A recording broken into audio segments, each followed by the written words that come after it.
अस्सलाम वालेकुम सारे वीडियो देखने वाले नूं। हाँ जी पिंड वाले तुहानूं जिस तरह पता है कि वीडियो का सिलसिला शुरू किया है जी।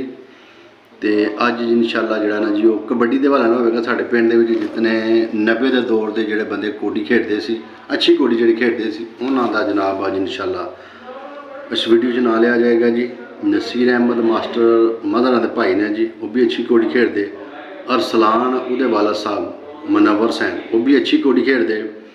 उस तो बाद नईम उहदे वालद साहब चाचा आरफ, ठीक है जी, वो भी अच्छी कौडी खेडदे। उस तो बाद जी मास्टर गफूर फले वाला करके जिन्होंने आखते हैं, वो भी कौडी अच्छी खेडदे जी। सजाद अहमद सूबेदार, ठीक है जी, वो भी कौडी अच्छी खेडदे सी जी। मास्टर मजहर, वो भी कौडी अच्छी खेडदे है जी। उस तो बाद जी अशरफ वल्द सरवर, ठीक है जी, वो भी कौडी अच्छी खेडदे है जी।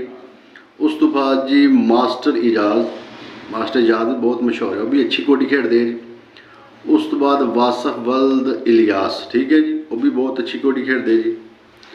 तालब हुसैन उर्फ पप्पू, ठीक है जी, वो भी कौडी अच्छी खेडदे जी।